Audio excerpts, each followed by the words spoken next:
Hello, welcome back to Brothers in Boots. My name is Jeff. Ike is off this week. So this week's subject is boots on a budget. And with me tonight is a guest we've had previously, Chris of the W, who is the Boot Wiki on Instagram. And this week's bourbon is, I call it my Nulu Bastard Mix. So we went on a barrel pick and bought 4 barrels from Nulu. And when we were going through the samples, instead of throwing out what was left, I kept on filling a bottle. So I got a free bottle of bourbon that's a mix of everything we drank that day. Sweet. So how'd that turn out? What's that? I said, how did it turn out? Oh, it turned out great. I mean, we bought 4 barrels. We had a really good time. We got Dan Gardner was there with us. I think we got some extra good barrels rolled out. Very well-known palate in the industry. And yeah, the Bastard Mix turned out really well too. Sweet. Yeah, I tried. So, Chris, I will hand it over to you to introduce yourself and get us started. Okay. Yep. Like Jeff said, I'm Chris of the W on Instagram and also have started the Boot Wiki that's focusing on the history of boots all the way back to as far back as we can tell. But today's topic is one that's near and dear to my heart because this is how I've got started into boots.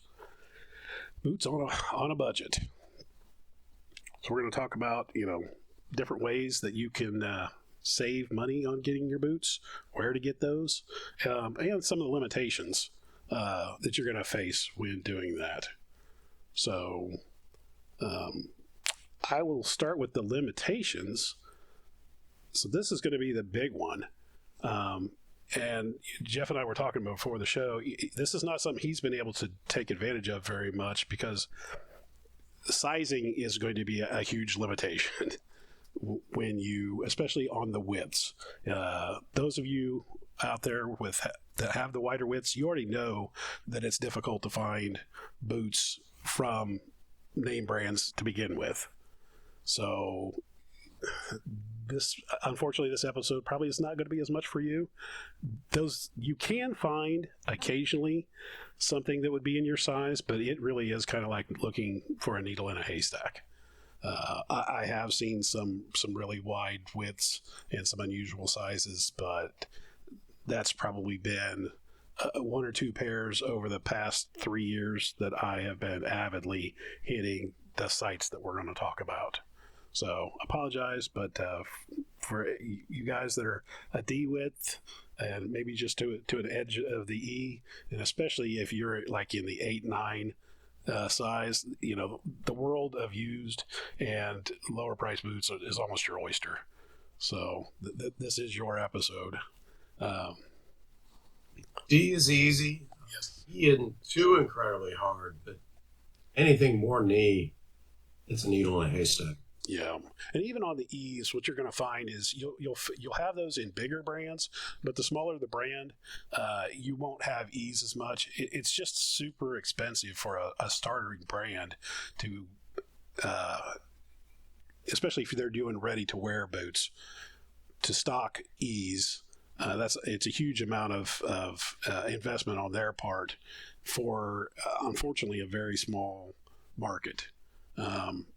I know some makers, all the small ones, even as big as Grant Stone, they do stock up through double E, but that's, they don't sell very many. They're making them for those few. And when you talk about a small brand like a Parkhurst or a Caswell, there's no money in it for them. They lose money on making those wider widths. So that's kind of unfortunate for you guys that have. On BiB, we talked about it before. These people aren't really out to pasture here. I mean, most of these boots don't have an arch. When you don't have an arch, it actually allows you to buy a shoe that's too long for you. in order to get your width. And a lot of people, before they get serious about footwear, don't even know that they've got wide feet. They've just been buying shoes that are too long. It gives them their width. So this is still going to work for quite a few people. Yeah. And when you get into some of the smaller heritage brands, when you see them, you see a lot of where they'll talk about true to size versus going half a size down. If you see where the manufacturer recommends going half a size down, then odds are their boot is an E width. And so if you went true to size and you were a D, it's going to be too wide. But because of the metrics of the boot, you go down a half a size and it fits pretty well. So if you were an E width, you could probably go true to size on a manufacturer that recommends you go down half a size. So another little inside baseball there. All right. So also another limitation is going to be on boot styles and leather choices. Now, if you are a guy that is, black leather or brown leather, or once again, the world's going to be your oyster. Those are the two most popular leathers out there, followed by more of a medium brown than your tans. But if you're like me and really like, blue and olive and stuff, then your choices are going to be pretty limited as well. So that is probably the other major limitation. But what we're talking about is trying to get you started and get you, a great pair or maybe a second pair. So those are the two major limitations that I've seen. Can you think of anything else, Jeff, that you might? Oh, I think you covered it. So we're gonna start like. Yeah, I was going to say, so the three ways, to find budget bargain boots are, sales, factory seconds, and pre-owned. So we're going to cover each of those topics and tell you the pluses and minuses of each. So on the sales, no surprise, but Black Friday is probably one of the best times to buy boots. Most manufacturers, little and small, or small and large, will have really good sales. It varies, per year. But that if you can save some money for then, you can usually get some really good deals. Also, throughout the year, companies like, the bigger the company, the more you'll see some of those sales. Like Allen Edmonds, they do sales throughout the year.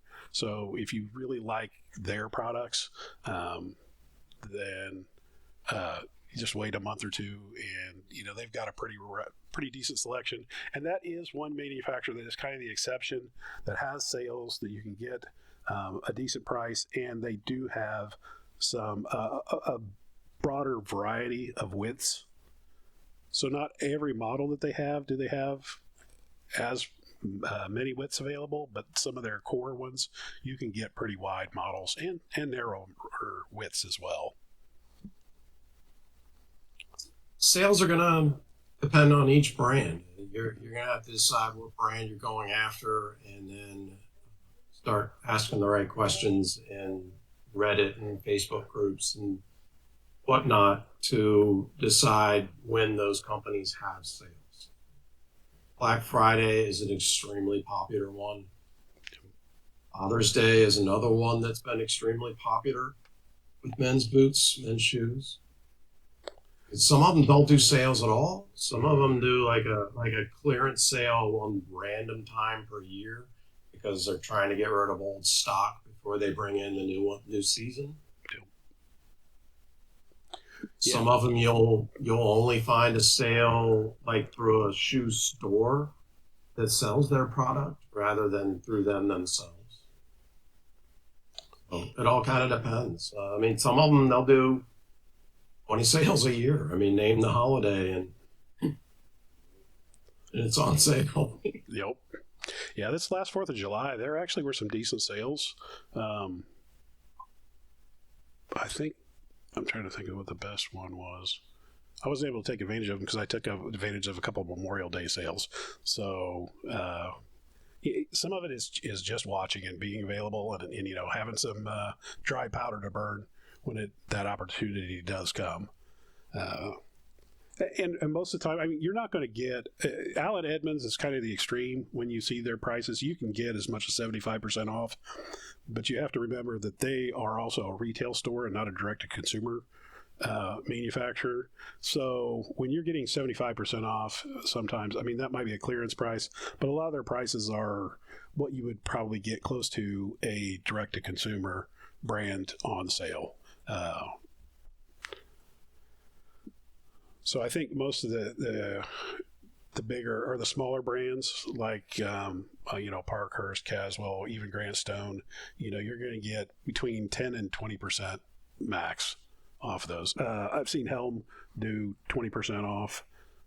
Thursday boots, you're not going to get a sale on Thursday boots ever. Their prices are too low to begin with. The best I've seen with Thursday is Black Friday. They'll give you like an accessory or like boot oil for free when you buy some boots from them. So, and they do make really good boot oil. Free socks. Yeah.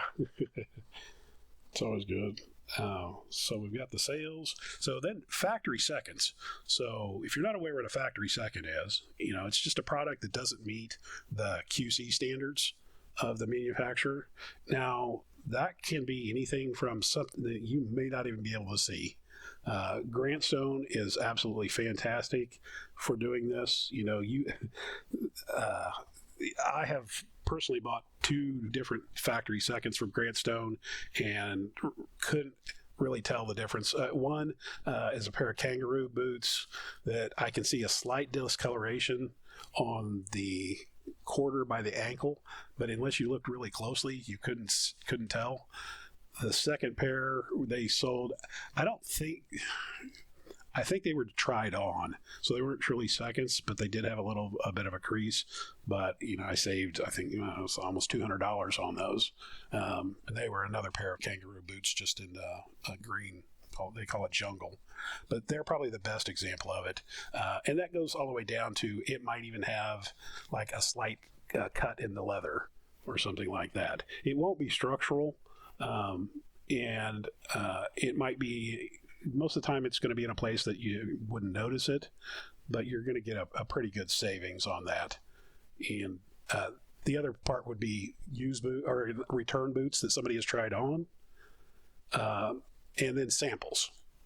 Those are 3 good relatively low cost boots that you can get from various manufacturers. Now, it could be a display model. Yes, it could be somebody ordered a different heel and they couldn't switch the heels, so they put it out on the floor. So there's nothing wrong with it, just a different heel. Yep. Like he said, the different coloring in the hide.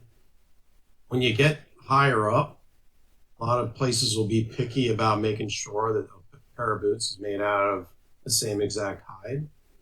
But as you get into some of the cheaper brands, they might be using multiple hides and save money, where your pair of boots might have 2 or 3 different hides on the same pair of boots.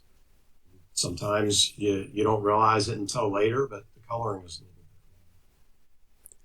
bit. And even so, that, an eyelet might be out of place or spaced a little bit weird. Stitching around the welt is a common one that I've heard, where it might be 1 or 2 stitches that are off, and so. If you paid $400 for that pair of boots, you'd be irritated. But if you pay $200 for it, and it's not something that's, most people aren't going to notice that kind of thing. They're not looking that close enough at your boots to see that. So some people that will always bother, but if that's not you, then this could be a good option. Now, it's a work boot. It might be covered in mud. Yes, nobody will see it. Exactly. Now, one word of caution on buying like seconds and samples is it's not usually that fine a print, but the fine print is these are not returnable. When you buy it, you have bought it. It's all sales are final. So yes, you're getting a good deal, but you really should know your size in that manufacturer's footwear before you buy it. If you don't, then you're going to end up selling it, and you're probably going to sell it for a loss. And then you didn't save any money by doing that. So my advice to anyone is if you can, buy the new boots first. Of course, this is a budget episode, but if you have bought a new pair once, certain size, like Grant Stone's Leo Last fits you great, then you're good to go and buy any seconds that you see in the same size on that same last.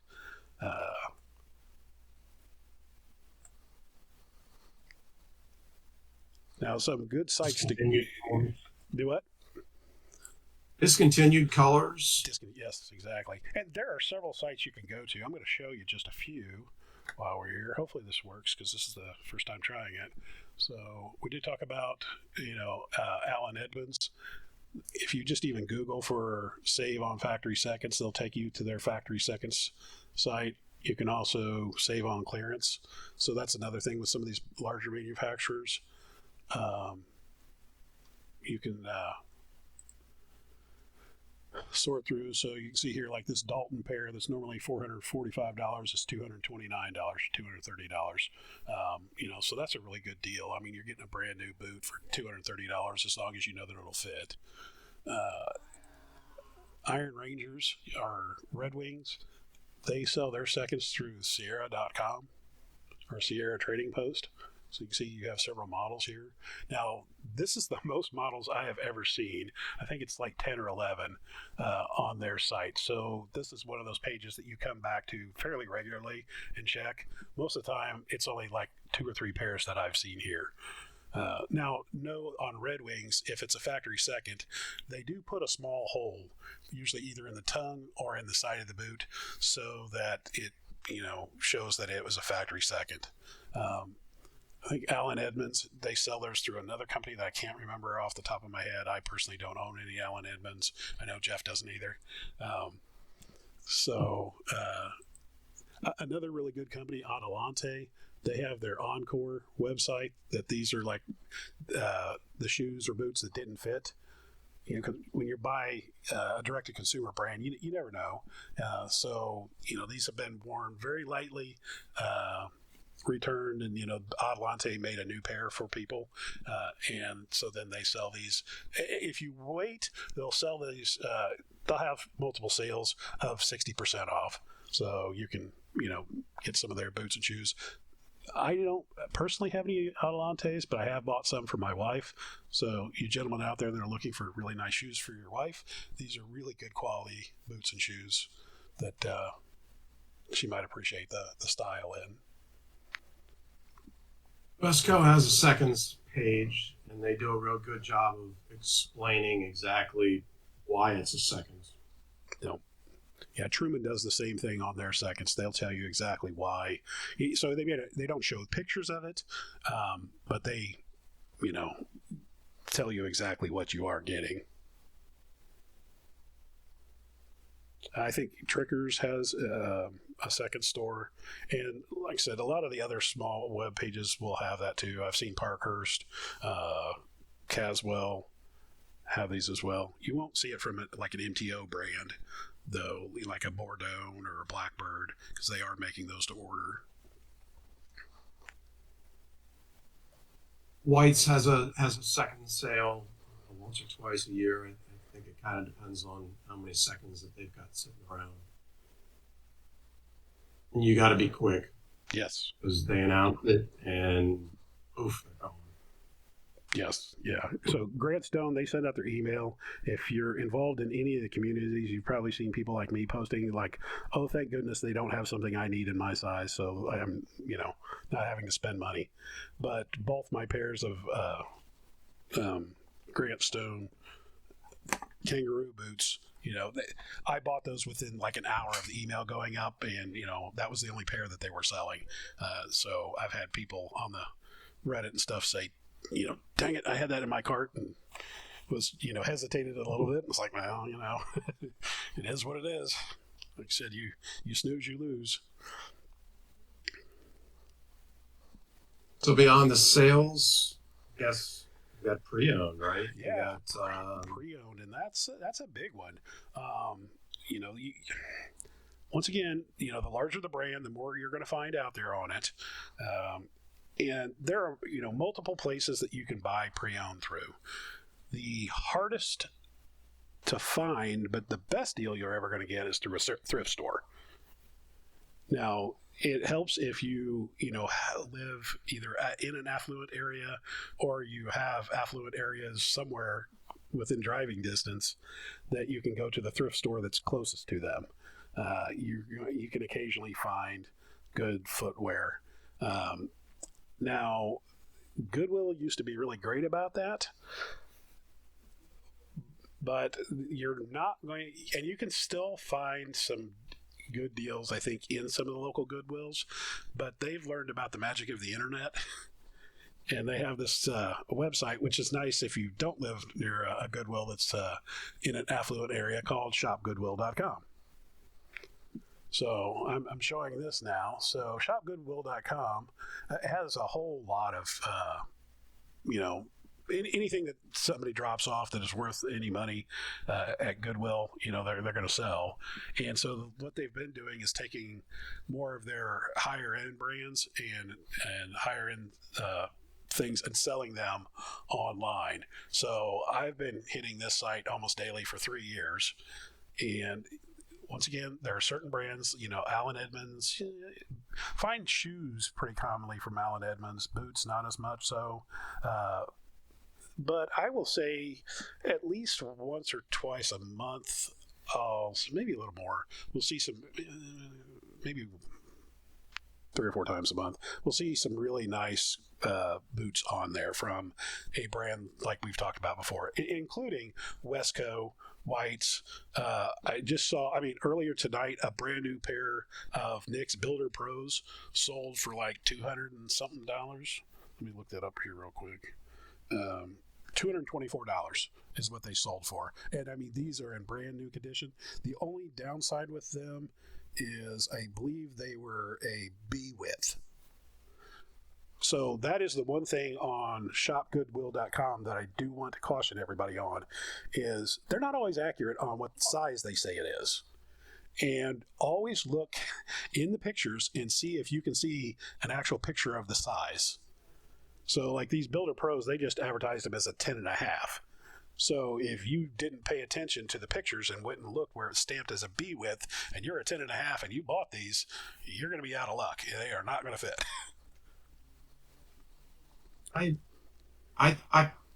My findings is that Shop Goodwill they've got a savvy person on hand. They happen to notice that it was an expensive or designer brand. Then they're going to research it, and then they're going to price it accordingly. Yep. I don't feel like there's any special deals going on shopgoodwill.com. I use it for books. Okay. I've found some random things. I will say, if you have to shop it regularly, and you're right, you're seeing more and more in the boots and shoes where they are starting to price it a little higher, but not always do those sell. And you do get, you will occasionally find a really good pair, for a really reasonable price. I personally look for things that need refurbished, renewed, and buy those and, resell those. Word of caution, don't buy Thursday boots on shopgoodwill.com. They go for eBay prices or higher on there, which is crazy. But a real Goodwill deal, the real thrift store deal, is literally going into the stores.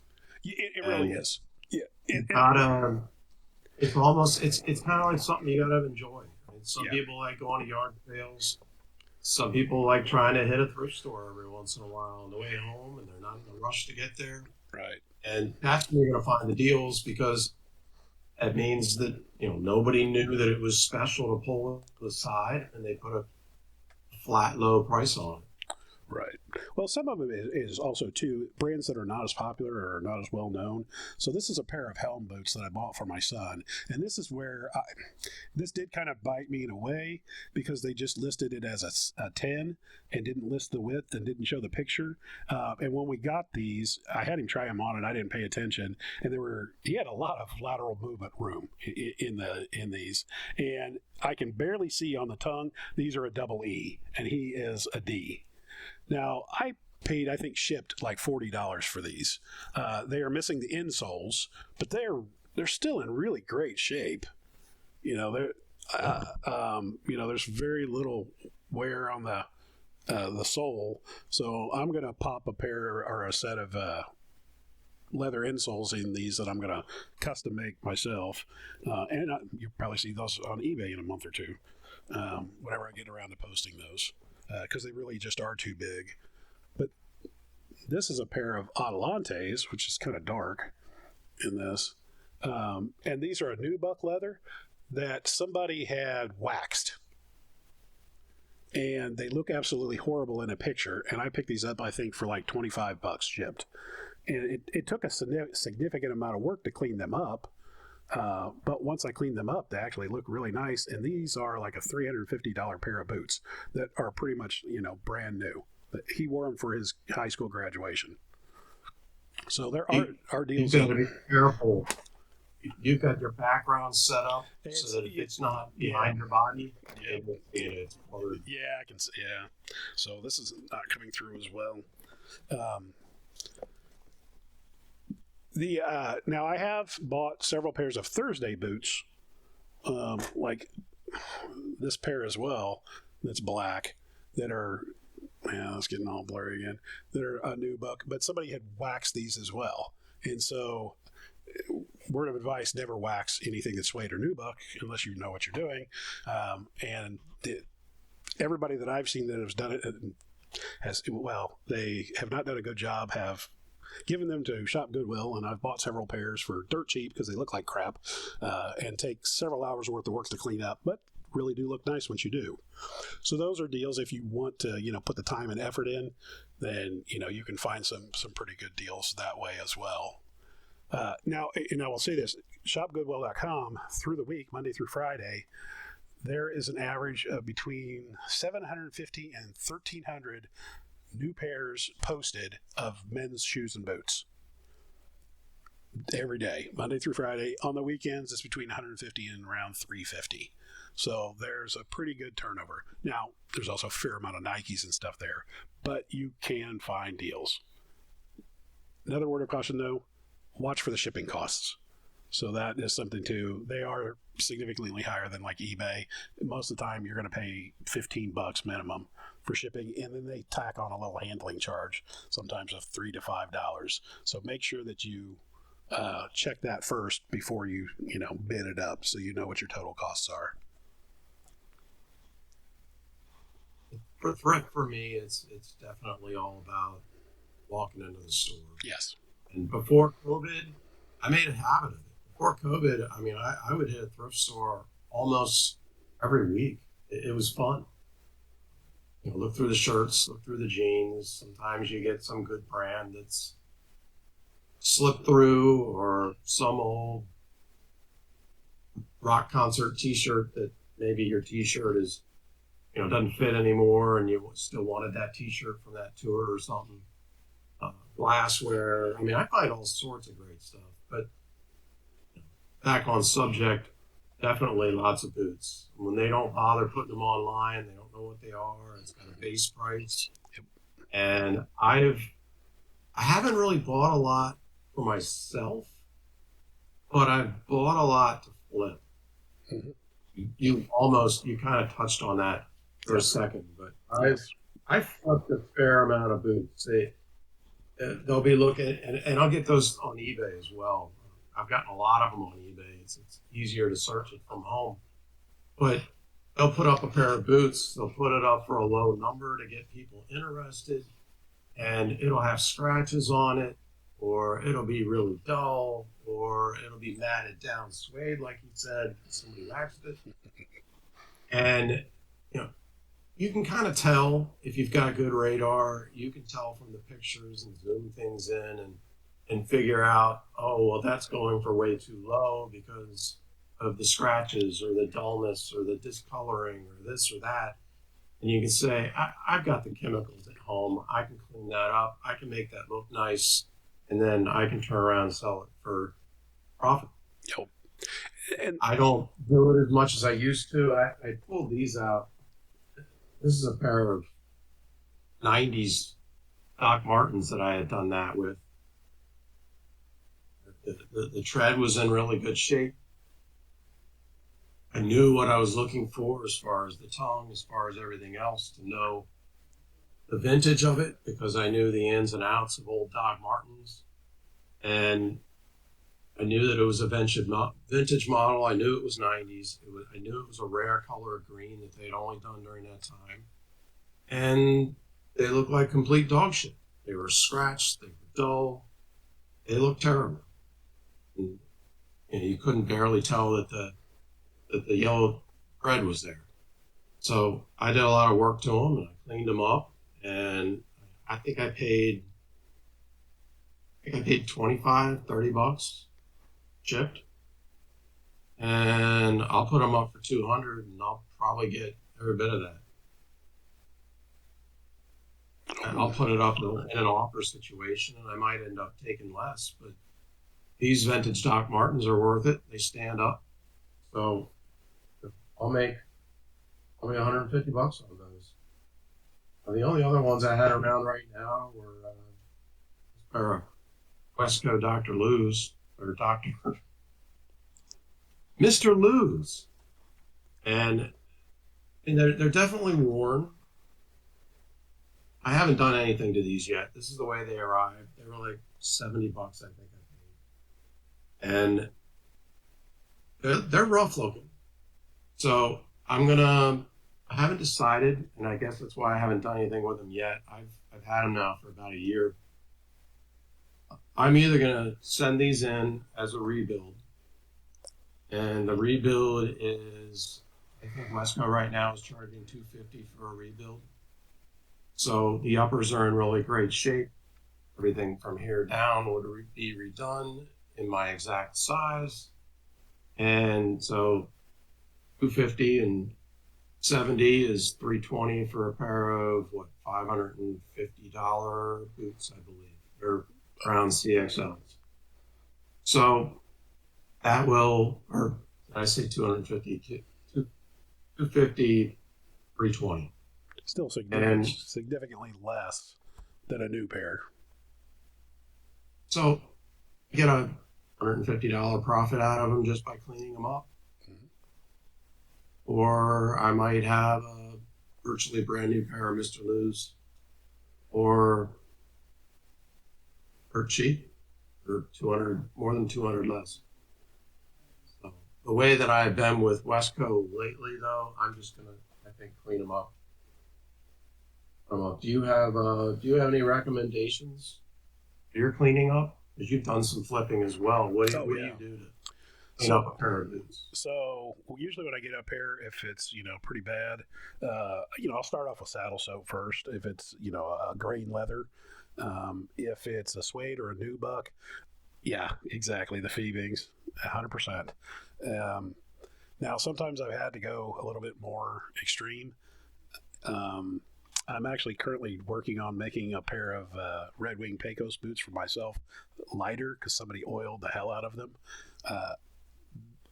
I have been using Dawn dish soap a little bit at a time, so it's getting lighter and lighter, but I've washed them, I think, 4 or 5 times now, let them dry out. And I mean, like I said, it's getting lighter, but there's still some real dark areas. What's that? Renomat? I have not used that yet. I have spent. It's expensive but worth it. There's nothing better out there. Okay. Yeah, I'll have to get some and try that, because to me this is an experiment to see. That's the other nice thing, if you can pick up boots or even shoes for fairly inexpensive, is you can experiment around on them. I do have downstairs a pair of brand new, hardly worn Pecos boots that are vintage. They're made in '98. That somebody got almost like acid or something on the vamp on both of them. So there's like these dark etched spots, and they were a lighter tan boot. And so I stripped them as much as I could, sanded them down a little bit, and then have been adding a darker dye. Now, here's a little tip: when you're dyeing boots, dye them both at the same time, not 2 months apart. Because right now they're a little bit 2 different shades, so I had to strip them again, and I need to re-dye them so they're even. But that was my first foray into dyeing a boot. But they turned out absolutely gorgeous. They just weren't quite the same shade of I think it was like English tan that I dyed them. Dyeing can be messy, Yeah, but it can also work really well. There's yes. also like there's stuff that's closer to a paint. Like Yeah, yeah. So what is that? Well, there's some paints that are crap, but yeah, what I somebody use paints- for somebody now for dyes, I use Phoebing's Pro Dye. That is absolutely fantastic. If I'm going to use a paint, it's the Angelus acrylic shoe paints. Yeah, those that's the do. one. Yeah, they That's what I do. was thinking of. Yeah, those do a fantastic job. And there are some shoes that you're going to have to use those on. Leather sneakers, if you buy any brand, from Oliver Cabell to Koyo to Greats to common projects, any of those, put your brand in there that are a leather minimalist type sneaker. They do have that acrylic paint on them, and I mean you can clean them up and do a beautiful job, and make it look new. Get a sneaker for a fraction of the price for when you're walking around in the summer in whatever really hot climate like I do most of throughout my summer months here in Indiana. Never sneakers. Yeah, well, I don't know. Imagine there's too many. Are there any brands that make wide sneakers? Closest I get to sneakers is when I pull my Birkenstocks out. Oh yeah. Other than that, it's boots Yep. all the time. Which those can be resoldable too. I found out. Sometimes boots go with shorts, but Yep. always boots. Yep. So then on Nubuck And or you can yeah, even good. you can even get rid of like gouges. Yeah. There's fillers that you can use. I almost wondered whether I should try to make a video showing that, but I haven't found any boots to show it on yet. But this is an example of it's not just it actually has a thickness to it. Oh, okay. So you can actually fill in. It's a cream that you can reapply like with a toothpick. If you had a big gouge, you could use a toothpick and lay some in, and then lay some more in when it dries, and lay some more in. Yep. And by the time you do it like 5 times, you can build a gouge up to smooth, and then finish it and buff it back to the same color. You can get rid of a gouge that you thought had destroyed a pair of boots. Yeah, That's some cool stuff. I've got I think 3 or 4 pairs right now that I have done something similar on. I use the Tarago filler because I had some really deep gouges, and you put it in. It acts like Bondo, so you do smooth it over, you sand it back down so it's nice and smooth, but it's dyeable. So then dye it with the Phoebing's dye on. So one was on the toe cap of a boot, one was a toe cap on a sneaker, and the other was a chunk out of the heel on a dress shoe.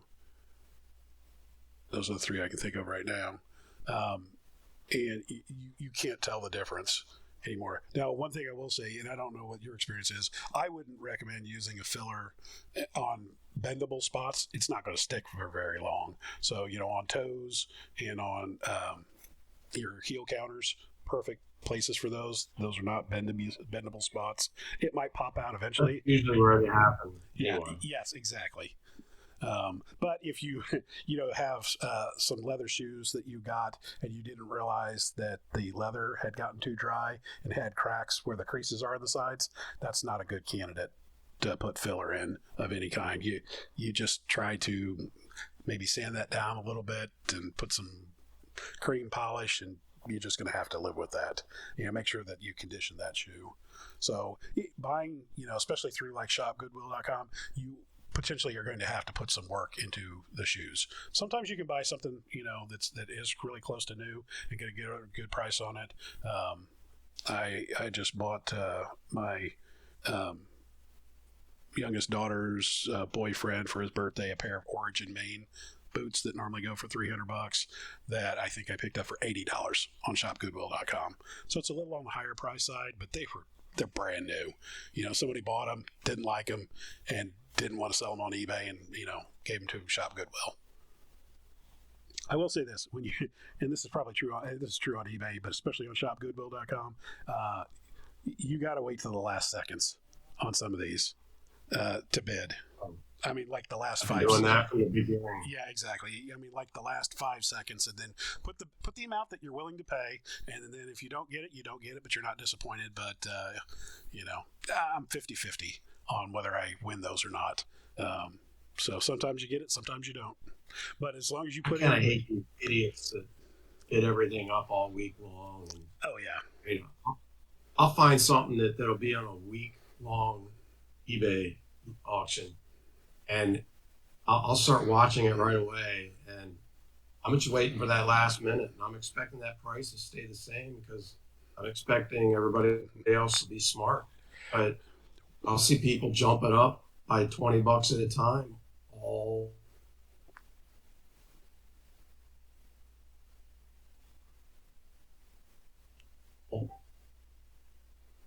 yeah, I got lost for a second. Yep. I just tried to stay still and stop talking. I don't know when I got lost, but yeah, I see people bid these things up all the time, and just come on, people, just put your final bid in at the last minute and see if you were willing to go higher. It's like The Price is Right. Yep.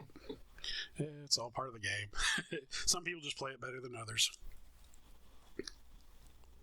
So let's see what else is there. There's so this is true on across all these sites.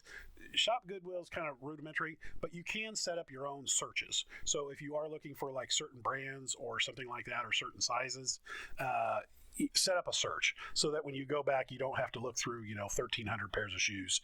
If you know that you're between say a 10 and a 10 and a half, set up a search for boots. Select your, do a filter for 10 and 10 and a half, and then you can check it, periodically and so that you don't have to look through all of those. And that's the same is true on all of these sites that we're going to talk about. And there's going to be a few that we aren't going to talk about, but the Shop Goodwill is the one place that you're going to find, a pretty good variety and can probably get overall the best deals. But you're still not to the volume of the granddaddy of all of those, which we'll hit last. We've already talked about it. So I've done Mercari a few times. Have you ever used Mercari? No, I'm not even familiar with that one. It's a smaller version of eBay. Okay. They don't charge anywhere near as many fees. It's a cool setup. They've done a good job, but because not as many people use it, it can help out with finding a better deal sometimes. So I've done well through that one. Okay. One that I guess everybody uses, I think you've used, but I haven't, is Grail. Yeah, that's one of the. Yep. When you get into that, you're really in the area of people knowing exactly what something is worth. Yeah, So absolutely. you're not going to get something for cheap. No, and most of the Grail's prices are going to be on the higher end of things. But what you are going to find overall with Grail is higher end product as well. It's for fashion or for footwear, it is the higher end of the spectrum. And you can find some good deals. So I'll show you right now. I went out to Grailed earlier. One of the cool things about Grailed is when you set up an account, you can put your own sizes in. So when you search for boots, you don't have to filter it. It's kind of pre-filtering for you. But one of the things I found were this pair of Oak Street boots that are day-night trench boots that they're a little bit worn, but you can see they're $89 with $20 shipping, and you probably offer this person maybe $79 or maybe even $69, and they would take it. And so this pair, I mean, it needs a little work, and I apologize, Jeff, that you can't see this, but these are not worn out. These have just been worn. You do some saddle soap on these. You put a nice, something like Venetian shoe cream or Imperial leather balm conditioner on these, and then a nice cream polish, and then some kind of edge dressing, and these will look almost brand new. And so these are a $550 boot, around that range, dollar boot that, even if you didn't offer this guy money, you can get, or and he didn't take it, you'd still get them for $110. So there are some deals that are out there on Grailed. You just got to know what you're looking at. Yeah, here's a pair of trimming boots for $375. That's really not a good deal unless you just really wanted this makeup and they're not selling it. You do have some more fashion-forward brands. See, like All Saints, which if you really like that brand, I think $190 is not really bad for All Saints. So Facebook Marketplace is a good one. It's So- still allowed to get a good deal, but you got to I was going to say, well, we're going to cover social really media. got to only do local. Yeah. So once we get through these online, we're going to talk about social media too, because there's some real key points with that. So Depop is another one. And you said I can't even. Mercury. Depop doesn't have as good a selection as what Grail does. But I have found some obscure things. I think what happens on Depop is I've seen people that have something out there for like a really long time. And so like the first time you go there, you might find some things that are a really good deal because they've had them for a really long time, but it doesn't have the turnover that some of the other sites do. So I found a couple of pairs of sneakers and I think a pair of boots on Depop. But after watching it for about a year, I never saw anything else. So it's definitely, I think, worth visiting, at least once, but your miles are vary on that. Now the granddaddy of all these is eBay, and eBay literally has millions of items added every day. So the key for eBay is setting up your searches and doing your filtering. Now there are some things that you may not know about eBay, so you can go down your categories like men's boots, and so you're getting into the boots. You've got a lot of top brands that you can shop by.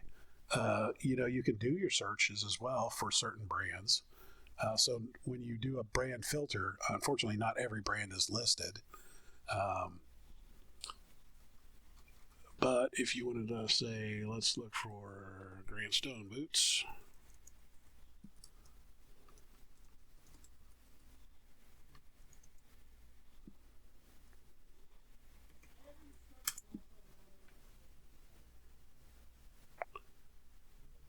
Yeah, this is one of those things that annoys me that it take. Oh no, we're in boots. So you can do some basic filtering here. Let's go with that 10.5 size. I think everybody's used eBay. Yeah, everybody's using eBay. The one thing that I would say about eBay is not always are people accurate, on some of their sizes and stuff as well. So you want to, look for things like the 10E and some of these filters. Or if you don't trust their filters, you can do, Grandstone boots 11. And so anybody that's at least put that in the title, you can do an 11 there. The other thing about the only places that I'm really finding deals on eBay anymore is when they don't know the brand. They just neglected to put up the brand. It either means that A, they don't know enough about it to know what it's worth, or B, they don't care enough. The money isn't that important. They're just trying to get it out of their house. And you really got to zoom in on the photos on a lot of those, but you can still find deals that way. It just takes a lot more searching. You have to have a lot of time on your hands. Some of these, like Grandstone, you can see just looking at these three that are across the screen, 265, 225, 200. Those are pretty reasonable prices, and that green kudu for 200 is a great deal if you're a 10.5E. Now, remember what we said about Grandstone? You can kind of go up and down. So if you're an 11D in a Grandstone, you can probably wear this 10.5E without a problem. So there are some things that you can play around with there. There are some brands that, Grandstone, these, like I said, these are pretty good prices. There's some other brands that they're a little bit bigger or they're a little bit more sought after, and so you're not going to get as big of a deal. But if you know like certain other smaller brands that aren't as popular yet, like I've seen Caswell and like Blackbird is a new brand from India that you can buy their base Blackbird boots for I think it's like $175 for their local Indian leather. And with shipping, so you're about 200, maybe a little 200 and some change for a pair of boots. I saw a pair for like right at $100, and my guess is I could have probably offered him like $80, and still got him shipped for under $100. I actually just I'm wearing a pair of Caswell boots that they were asking 200. I offered him 150, and he took it. And so with shipping, we're like about $180. So if you know some of these smaller brands, but they're not well known, then nobody's really looking for them. So you can take advantage of, they're just not being the demand yet for something, even though are potentially very well made boots. So you can find some deals. And then, like Jeff said, if hardly anybody knows about an obscure brand, they're not looking for it either. So there's once again not a demand. I picked up a pair of Idris sneakers, which are I think they're like $300 on a bid for like $19, and I was the only one because nobody knows what the heck Idris is, but they're calf leather white minimalist sneakers that normally cost $300 if you buy them new. The other side of that can be not new small brands, but old small brands. Yes. A lot of them aren't even around anymore. Like with logger boots, I found a pair of Cullians once, which they say that they're the oldest boot maker in America. They're just not big enough for anybody to have heard of them, but it's a small shop in Washington State that says that they make the absolute best boots ever. They've got like a 2 or 3 year waiting list, and I found a pair for like $50. It didn't end up working for me. I didn't buy them.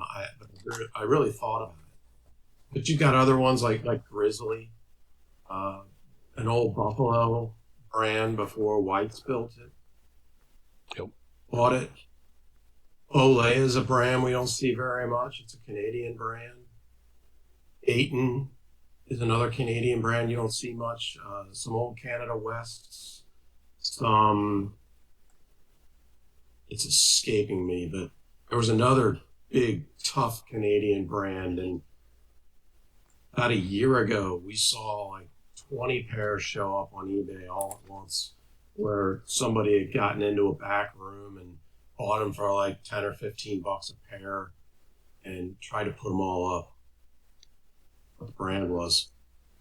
Anywho, when you do the generic searches, is when you come up with some of these rarer things, and if you've got a good eye and you can tell what the quality is, or what the old brand is, you can find something cool. Yeah, absolutely. So then, Facebook Marketplace, I started to say, there's one more I want to cover real quick before we go into social media. And it's kind of a weird one, but Helm actually has a website called Reboot, which I'm going to show you, where if you have purchased Helm boots and decide to resell them, you can post them on Reboot, and you can find some pretty decent deals there. And what it does for the seller is they can either take a limited cash, or they can I think they get like 115% of the value for a new pair of boots. So that's kind of a different one, and I've heard kind of rumors about some of these other brands maybe trying to do this all around sustainable footwear, to try to keep, good quality footwear still out there and available. So who knows what we'll see in the future, but I thought that was kind of it's kind of an obscure thing. And it's like helm.treat.co, but if you Google search for Helm Reboot, you'll find this site. So then social media is our last category. I was only trying to put it up ahead because it was part of the category of finding a good deal. Yep. Where not everybody necessarily knows the value. Mm-hmm. So I separated it that way as, okay. The deals where nobody really knows, where you're still getting good deals, and then down to the places where people are selling things and they know what it's worth. But of course, Facebook Marketplace I don't trust personally, No. so I only do it if it's in my area, which really limits things, of course. And you've always got the old Craigslist for local stuff. You might be able to find something there. Yeah, the other thing you'll have on Facebook is there are a lot of Facebook groups that are dedicated to certain brands. That Jeff's a member of several of the Pacific Northwest Facebook groups. I'm a member of some of the other, Caswell, Truman, stuff like that.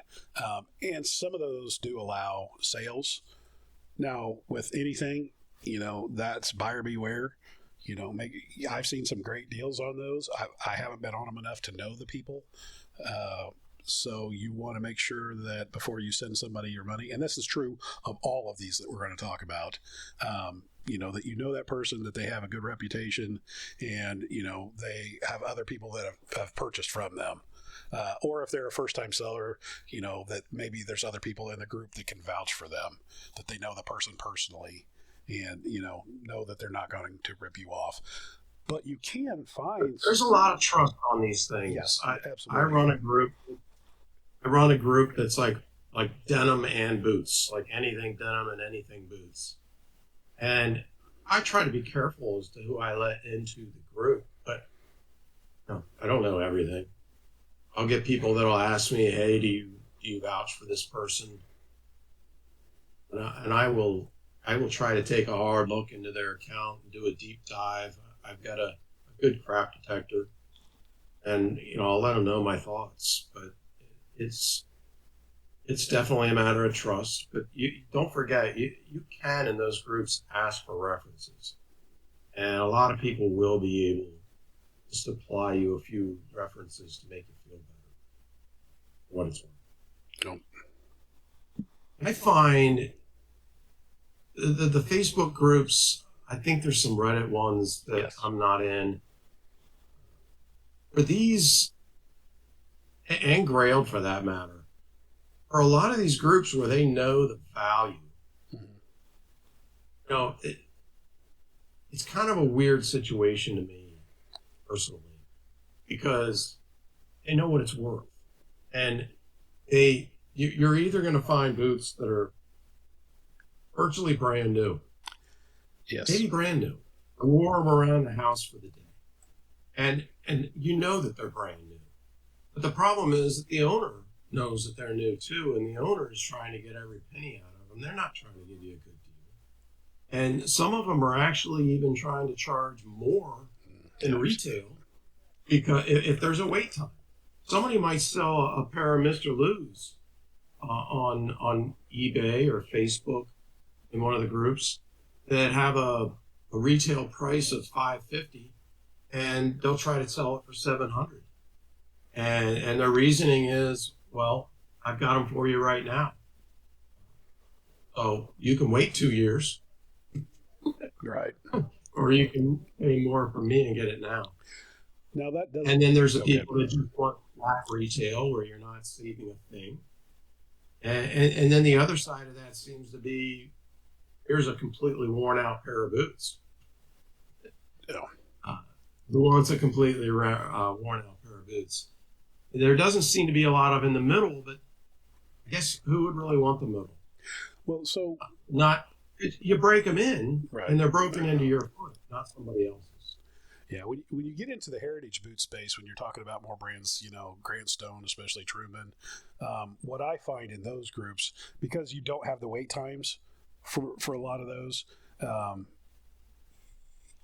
what you'll find is most people are charging eBay prices less eBay fees. So that pair of boots that might be $220 on eBay, you might find for $200 or $180 because you're doing, like a PayPal friends and family transfer, and so it's a convenience thing. They're only going to make $180 off that pair of boots when they sell it on eBay or on Facebook groups or on a Reddit forum or on the one I haven't talked about yet, which is the Stitch Down Discord, which is a premium Discord server that has it's a smaller boot community if you've never heard of it, but its marketplace is actually pretty good. There's been some really good value on there. And that's what it's been. It's, some of those guys on the Stitch Down Discord, it's probably the best one I've seen for not being charging an extreme amount, because it's been, a lot of them are like, I just want to see this boot go to a good home. And so, they've had some, I've seen Vibergs for $400 on there, and you're not going to find Vibergs for $400 anywhere else. Now, it's not like there's a plethora of them, but, and it's not that you still don't see people sell them for up to $600, but it's still, you still find some pretty good deals there. But it is a much tighter knit, community. I think there's about 1,500 users on the Stitch Down Discord at any given time. So that's the other thing too, is, kind of those tighter communities, you might find some better deals on stuff. But it goes back to that supply and demand kind of a thing. When supply is plentiful and, they're not going to get much money out of it, then kind of market forces is what they're getting. Whereas, the P&W boots, when you have to wait, what are some of the wait times, half a year? It goes anywhere from 4 weeks to 2.5 years. Yeah, you're not going to get a deal on a boot that there's a 2.5 year wait time for. Like you said, you're going to pay over market value for that. And if they know, unless somebody doesn't know. Yeah. Another area that I kind of touched on somewhat accidentally, I guess. There is, on some of these, they can be rebuilt. Some of these brands can be rebuilt. And you don't have to have been the original owner in order to get them rebuilt. So you could, for example, find a pair of White's boots that the uppers are in good shape. They've always been covered by a pair of jeans or some other kind of pair of pants. And the lowers are completely shot.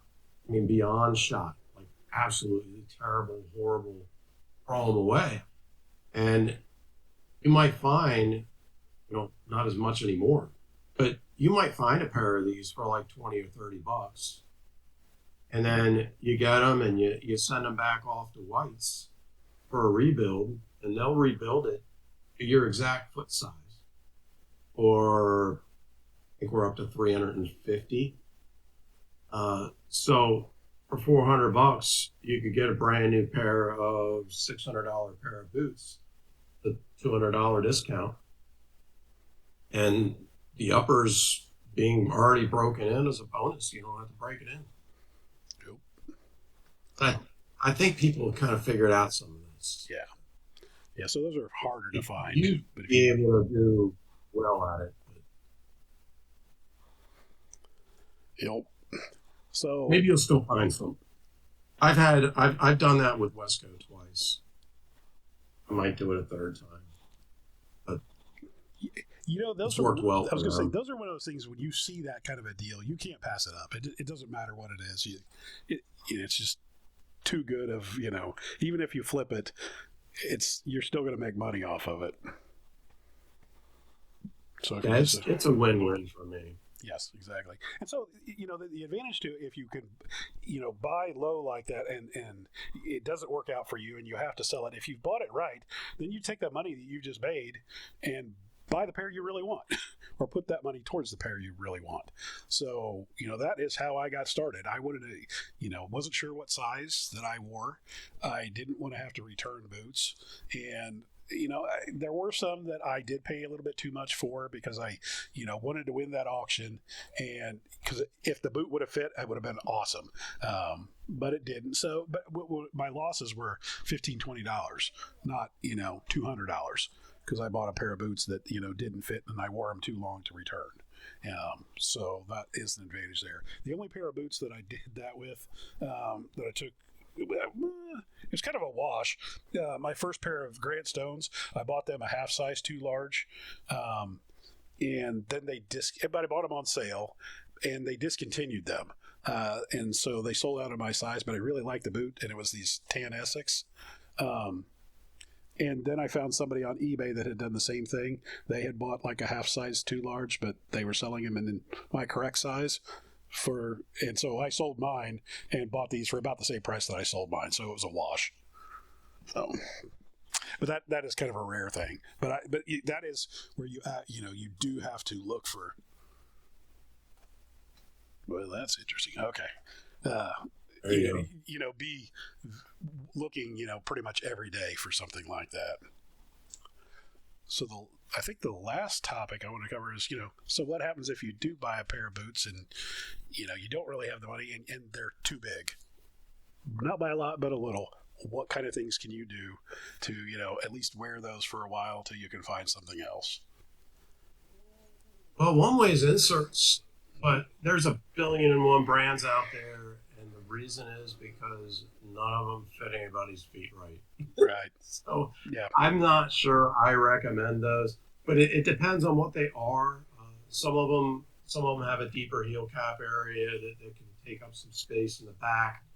Some of them have an upturned toe area that can take up some space in the front. So you can certainly shrink a boot with the right insert. No. Another way that you can do it is just a flat leather insert. Yes. And you can buy those in various thicknesses between, I guess, 3 ounce and 13 ounce. I always use leather inserts. An example here that I pulled out, but it's leather. Where do you buy your inserts from? About it. This one's a Wesco. I bought several Wescos at once because they had them up nice on their website. Next time I buy them, I'll probably buy a few from Frank's. Okay. I like supporting them, and I know that they'll cut it to my exact size because they know my exact size. So that's kind of nicer than buying kind of a generic, here's a 9 or here's a 10. I can actually buy one that's 9.5 F. It's wider. Okay. Yeah, I was gonna say I know, and I can pick the thickness. Okay. Works. Yeah, I was gonna say I know Dell's Leatherworks sells them all the way up to 15 ounces, but it's just a D width. So once again, if you're, one of the masses, I imagine Dale would custom cut them for you. He might. But I'm not sure whether he'd know how much wider to make it. Yeah, you probably have to. Yeah, I know he uses dies for the ones that he does make, but he used to hand cut those. So if you sent him a pattern or something like that, he could cut them for you, and maybe cut them just a little bit big so you trimmed them down. So yeah, that is. Buy your own leather and cut your own. Absolutely, you can. Which is what I'm going to do with those helms. Since they're a double E. I was going to say the other thing you can do is wear thicker socks. This the old tried and true way. I buy all my boots one width wider so that I can fit a 7 ounce in leather insert. Yep. It's basically a width that you're getting out of a flat insert. If you get into a contoured ones, you can get something high. You can shrink the boot in length, but the flat insert is only going to help you with width. Now, I would say outside of that, I have seen things sold on eBay, or not eBay, but Amazon, where you can put it in the heel area that take up a little space, or on the tongue. But I will tell you, I have purchased many pairs off of shopgoodwill.com that have those. So I am questioning how well they work. I don't think they probably work very well. Maybe they would work for you, but I wouldn't recommend it. So, and with Amazon, you got to check if you're smart, you should check the return policy before buying it, because that's the type of thing that might be excluded from a return. Yep. The other thing is, say that the quarters are a little too close. That is one thing. If you have smaller feet, kilties can be a way to take up a little bit of that space. But other than that, I don't have any other advice on those things. If you've bought cheap enough, then just resell them and put that money towards something else. You can't shrink a boot. I mean, you can have it relasted, but it's not going to be financially worth it. Yeah, you can buy Kilties in various thicknesses. Dale's, again, sells them in multiple thicknesses. Mm-hmm. So you could swallow up some area between the eyelets. Yep. You can increase it. If they're too close, you can increase it. And if you don't like the fringe or something like that, you can get the no-show kilties that don't come below that last on the bottom set of laces. And you can get them in the same color leather, or you can get something a little bit more bright and have a contrasting color.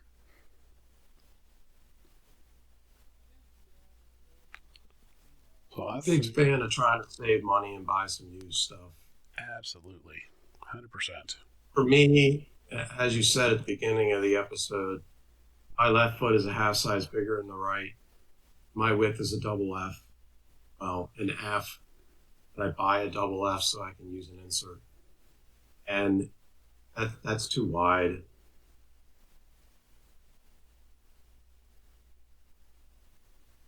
So I bought jeans and t-shirts and all sorts of stuff like that on eBay to save some money.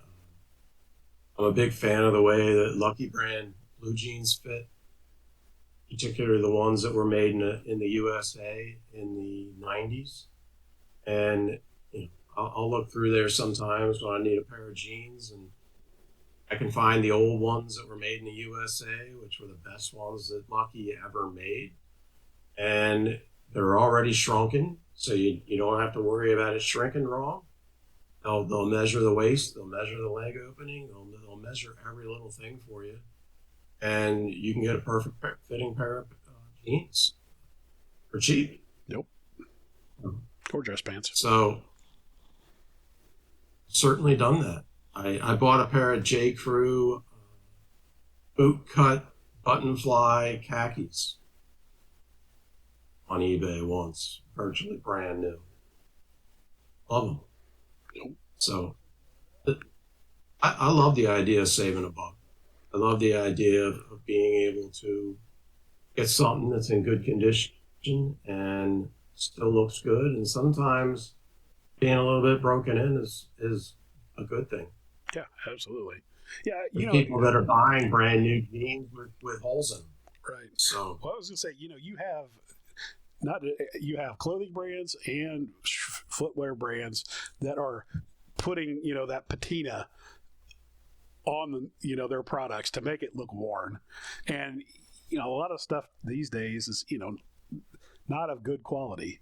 So if you can buy something that was made, 20 years ago that is still around today, still looks great, maybe has a little bit of that worn look to it, you're going to end up with a better product for cheaper that, can potentially give you a lifetime of wears.